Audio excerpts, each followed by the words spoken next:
ಸಚಿವ ಕೆಎನ್ ರಾಜಣ್ಣ ವಿರುದ್ಧ honey trap ಆರೋಪ ಕೇಸ್ ಸಂಬಂಧ ತನಿಖೆಯನ್ನ ಮುಂದುವರೆಸಿರುವಂತಹ ಸಿಐಡಿ ತಂಡ ಈಗಾಗಲೇ ರಾಜಣ್ಣ ಮನೆ ಕಚೇರಿಗಳಿಗೆ ಭೇಟಿ ನೀಡಿ ಪರಿಶೀಲನೆ, ಮನೆ ಚಾಲಕರು ಕಚೇರಿ ಸಿಬ್ಬಂದಿಯ ವಿಚಾರಣೆ ನಡೆಸಿರುವಂತಹ ಸಿಐಡಿ ಇವತ್ತು ರಾಜಣ್ಣ ವಿಚಾರಣೆಗೆ ಹಾಜರಾಗುವಂತ ಸಾಧ್ಯತೆ ಇದೆ.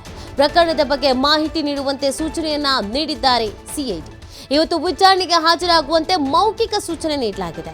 ಹೀಗಾಗಿ ಇವತ್ತು ಸಚಿವ ರಾಜಣ್ಣ ವಿಚಾರಣೆಗೆ ಹಾಜರಾಗುವಂತ ಸಾಧ್ಯತೆ ಇದೆ. ನೋಡಿ, ರಾಜ್ಯದಲ್ಲಿ ಸಿಕ್ಕಾಪಟ್ಟೆ ಸಂಚಲನಕ್ಕೆ ಕಾರಣವಾಗಿದ್ದು ಅಂತ ಅಂದ್ರೆ ಅದು ಸಚಿವ ಕೆಎನ್ ರಾಜಣ್ಣ ವಿರುದ್ಧ ಹನಿ ಟ್ರ್ಯಾಪ್ ಪ್ರಯತ್ನ ಆಗಿದೆ ಅನ್ನುವಂಥ ಒಂದು ಗಂಭೀರವಾದಂತ ಆರೋಪ. ಈ ಕೇಸ್ನ ಸಂಬಂಧ ತನಿಖೆಯನ್ನ ಸಿಐಡಿ ತಂಡ ಮುಂದುವರಿಸ್ತಾ ಇದೆ. ಈಗಾಗಲೇ ರಾಜಣ್ಣ ಅವರ ಮನೆ, ಕಚೇರಿ ಇಲ್ಲೆಲ್ಲ ಭೇಟಿ ನೀಡಿ ಪರಿಶೀಲನೆಯನ್ನ ಮಾಡಿದ್ದಾಗಿದೆ. ಮನೆ ಹಾಗೇನೆ ಚಾಲಕರು, ಕಚೇರಿಯ ಸಿಬ್ಬಂದಿ ಇವ್ರನ್ನೆಲ್ಲರನ್ನ ವಿಚಾರಣೆ ನಡೆಸಿದ ಸಿಐಡಿ ಈಗ ರಾಜಣ್ಣ ಅವರಿಗೆ ವಿಚಾರಣೆಗೆ ಹಾಜರಾಗಬೇಕು ಅನ್ನುವಂಥ ಸೂಚನೆಯನ್ನ ನೀಡಲಾಗಿದೆ. ಸಿಐಡಿ ಅಧಿಕಾರಿಗಳು ಸೂಚನೆಯನ್ನ ನೀಡಿದ್ದಾರೆ. ಹಾಗಾಗಿ ಮೌಖಿಕವಾಗಿ ಏನೋ ವಿಚಾರಣೆಗೆ ಬನ್ನಿ ಅಂತ ಹೇಳಿದ್ದಾರೆ ಅನ್ನೋದ್ರ ಬಗ್ಗೆ ಮಾಹಿತಿ ಸಿಗ್ತಾ ಇದೆ. ಹಾಗಾಗಿ ಇವತ್ತು ರಾಜಣ್ಣ ಅವರು ವಿಚಾರಣೆಗೆ ಹಾಜರಾಗ್ತಾರ ಅನ್ನೋದೊಂದು ಕುತೂಹಲ ಇದೆ. ಅದರ ಜೊತೆಗೆ ಹಾಜರಾದ್ರೆ ಎಷ್ಟು ಹೊತ್ತುಗಳ ಕಾಲ ಇವರನ್ನು ವಿಚಾರಣೆಗೆ ಒಳಪಡಿಸಲಾಗುತ್ತೆ ಅನ್ನೋದು ಕೂಡ ಪ್ರಶ್ನೆ ಇದೆ.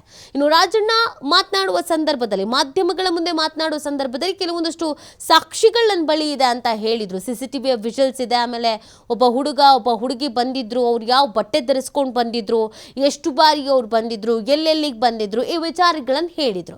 ಈ ಎಲ್ಲ ವಿಚಾರಗಳನ್ನೇ ಸಿಐಡಿ ಅಧಿಕಾರಿಗಳ ಮುಂದೆ ಕೂಡ ಹೇಳಬೇಕಾಗತ್ತೆ. ಅದು ತನಿಖೆಗೆ ಮೇನ್ ಲೀಡ್ ಸಿಗ್ತಾ ಹಾಗೂ ಕೂಡ ಆಗತ್ತೆ. ಹಾಗಾಗಿ ಇವತ್ತು ರಾಜಣ್ಣ ಅವರು ಎಷ್ಟೊತ್ತಿಗೆ ವಿಚಾರಣೆಗೆ ಹಾಜರಾಗಬಹುದು, ಎಷ್ಟು ಹೊತ್ತುಗಳ ಕಾಲ ವಿಚಾರಣೆಗೆ ಒಳಗಾಗಬಹುದು ಅನ್ನೋದೊಂದು ಪ್ರಶ್ನೆ ಇದೆ. ನೋಡಿ, ಈ ಪ್ರಕರಣದಲ್ಲಿ ರಾಜಕೀಯವಾಗಿ ಕೂಡ ಒಂದಷ್ಟು ಆರೋಪ ಪ್ರತ್ಯಾರೋಪಗಳು ಇರೋದ್ರಿಂದ ಸಹಜವಾಗಿ ಕುತೂಹಲ ಇದೆ. ಈ ಬಗ್ಗೆ ಮತ್ತಷ್ಟು ಮಾಹಿತಿಯನ್ನು ನೀಡ್ತಾರೆ ನಮ್ಮ ಪ್ರತಿನಿಧಿ ಸಂತೋಷ್. ಸಿಐಡಿ ವಿಚಾರಣೆಯನ್ನು ನಡೆಸ್ಕೊಂಡು ಬರ್ತಾ ಇದೆ ಹನಿ ಟ್ರ್ಯಾಪ್ ವಿಚಾರಕ್ಕೆ ಸಂಬಂಧಪಟ್ಟಂತೆ. ಇವತ್ತು ರಾಜಣ್ಣ ಅವರಿಗೆ ವಿಚಾರಣೆಗೆ ಹಾಜರಾಗೋಕೆ ಮೌಖಿಕವಾಗಿ ಸೂಚನೆ ಸಿಕ್ಕಿದೆ ಅಂತ ಗೊತ್ತಾಗ್ತಾ ಇದೆ. ರಾಜಣ್ಣ ಅವರು ಹಾಜರಾಗುವ ಸಾಧ್ಯತೆ ಇದೆಯಾ? ರಾಜಣ್ಣ ಅವ್ರ ಜೊತೆಗೆ ಬೇರೆ ಇನ್ಯಾರಿಗಾದ್ರೂ ಸೂಚನೆ ಕೊಟ್ಟಿದ್ದಾರೆ ವಿಚಾರಣೆಗೆ ಹಾಜರಾಗುವಂತೆ? ಸಂತೋಷ್, ಈಗಾಗಲೇ ಏನು ರಾಜಣ್ಣ ಅವರ ಹನಿ ಟ್ರ್ಯಾಪ್ ಪ್ರಕರಣಕ್ಕೆ ಸಂಬಂಧಪಟ್ಟಾಗ ಈಗಾಗಲೇ ಸಿಐಡಿ ಅಧಿಕಾರಿಗಳು ತನಿಖೆಯನ್ನು ನಡೆಸ್ತಾ ಇರುವಂತದ್ದು. ತನಿಖಾ ಸಂದರ್ಭದಲ್ಲಿ ಸಾಕಷ್ಟು ಮಾಹಿತಿಯನ್ನು ಈಗಾಗಲೇ ಕಲೆ ಹಾಕಿದ್ರು. ಅವರ ಗನ್ಮೆನ್ಗಳಿರ್ಬೋದು, ಅವ್ರ PS ಗಳಿರ್ಬೋದು, OSD ಆಫೀಸರ್ಸ್ ಇರ್ಬೋದು, ಮತ್ತೆ ಅವರ ಸರ್ಕಾರಿ ಬಂಗ್ಲೆಯಲ್ಲಿ ಯಾರೆಲ್ಲ ಕೆಲಸವನ್ನ ಮಾಡ್ತಿದ್ರು, ಮತ್ತೆ ಇವರ ಜೊತೆ ನಿಕಟ ಸಂಪರ್ಕದಲ್ಲಿ ಯಾರೆಲ್ಲ ಇದ್ರು ಅನ್ನೋದ್ರ ಬಗ್ಗೆ ಇಷ್ಟು ಮಾಹಿತಿಯನ್ನ ಕಲೆ ಹಾಕಿರುವಂತ ಅಧಿಕಾರಿಗಳು ಹೇಳಿಕೆಗಳನ್ನು ಕೂಡ ಈಗಾಗಲೇ ಪಡ್ಕೊಂಡಿರುವಂತದ್ದು. ಇನ್ಸಿಡೆಂಟ್ ಯಾವಾಗ ಆಯ್ತು ಅಂತ ಹೇಳಿ ರಾಜಣ್ಣ ಅವರು ಉಲ್ಲೇಖವನ್ನ ಮಾಡ್ತಾರೆ. ಮತ್ತೆ ಅದರ ಜೊತೆಗೆ ಅವರು ಕೊಟ್ಟಿರುವಂತ ಕೆಲ ಕುರುಹುಗಳೇನಿದೆ ಅಂತ ಗಡ್ಡಧಾರಿಯ ರೂಪದಲ್ಲಿ ಬಂದಿದ್ರು. ಆ ಮಹಿಳೆ ಬ್ಲೂ ಕಲರ್ ಜೀನ್ಸ್ ಅನ್ನ ಹಾಕಿದ್ರು. ಇದಕ್ಕೆ ಆಯಾಮವಾಗಿ ಸಂಬಂಧಪಟ್ಟ ಹಾಗೆ CC ಕ್ಯಾಮೆರಾ ಫುಟೇಜ್ಗಳಿರ್ಬೋದು, ಮತ್ತೆ ಅವತ್ತು ಯಾರು ಕರ್ತವ್ಯದಲ್ಲಿದ್ರು ಅವರ ಜೊತೆಗೆ ಹೀಗೆ ಬಂದೋಗಿರೋರ ಬಗ್ಗೆ ನೆನಪಿದೆ ಅನ್ನೋದ್ರ ಬಗ್ಗೆ ಮಾಹಿತಿಗಳನ್ನ ಈಗಾಗಲೇ ಕಲೆ ಹಾಕಿದ್ದಾರೆ. ಸೊ ಇದು ಒಂದು ಕಡೆ ಆದ್ರೆ, ಮತ್ತೊಂದು ಕಡೆ ರಾಜಣ್ಣ ಅವ್ರಿಗೆ ತಾಂತ್ರಿಕವಾಗಿ ಕೂಡ ಈಗಾಗಲೇ ಒಂದಿಷ್ಟು ಮಾಹಿತಿಯನ್ನು ಕಲೆ ಹಾಕಿರುವಂತದ್ದು. ಅವರ ನಂಬರ್ ಇರ್ಬೋದು, CDRs ಇರ್ಬೋದು, ಅವ್ರ ಜೊತೆ ನಿರಂತರ ಸಂಪರ್ಕದಲ್ಲಿ ಇದ್ದವರು ಆ ಸಂದರ್ಭದಲ್ಲಿ, ಅಂದ್ರೆ ಘಟನೆಗೂ ಮುಂಚೆ ಮತ್ತು ಘಟನೆ ನಂತರ.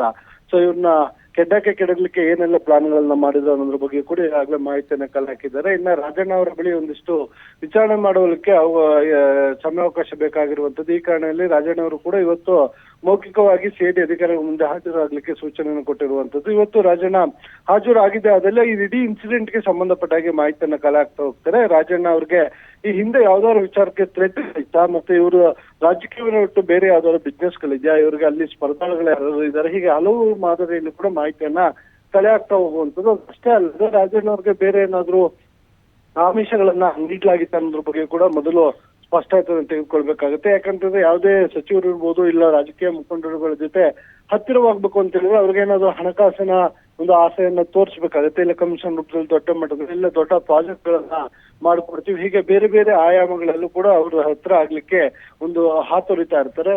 ಸೊ ಇಲ್ಲಿ ರಾಜಣ್ಣ ಅವ್ರಿಗೆ ಯಾವ ರೀತಿಯಾಗಿ ಕೆಡ್ಡವನ್ನ ಹಾಕಲಾಗಿತ್ತು ಅನ್ನೋದು ಪ್ರಮುಖವಾಗುತ್ತೆ. ಇದಕ್ಕೆ ಸಂಬಂಧಪಟ್ಟ ಹಾಗೆ ರಾಜಣ್ಣ ಅವರ ಬಳಿ ಕೂಡ ಮಾಹಿತಿಯನ್ನ ಪಡ್ಕೊಳ್ಬೇಕು. ಇಡೀ ಇನ್ಸಿಡೆಂಟ್ ಆದ್ಮೇಲೆ ಇಷ್ಟು ದಿನಗಳ ಕಾಲ ದೂರನ್ನ ಕೊಡ್ಲಿಕ್ಕೆ ಮಾಡಿದ್ದಕ್ಕೆ ಅನ್ನೋದ್ರ ಬಗ್ಗೆ ಕೂಡ ಮಾಹಿತಿಯನ್ನು ಕೂಡ ಕೇಳಬೇಕಾಗುತ್ತೆ. ಇದರ ಬೆನ್ನಲ್ಲೇ ಇನ್ನು ರಾಜಣ್ಣ ಪುತ್ರ ಅವರು ಕೂಡ ಸುಪಾರಿಯನ್ನ ಕೊಟ್ಟಿದ್ರು ಹತ್ಯೆಯನ್ನ ಮಾಡ್ಲಿಕ್ಕೆ ಅನ್ನೋದಿರುವಂತದ್ದು. ಸೊ ಅದಕ್ಕೆ ಏನು ಇಂಟರ್ಲಿಂಕ್ ಗಳು ಕಾಯ್ದಿದ್ಯಾ?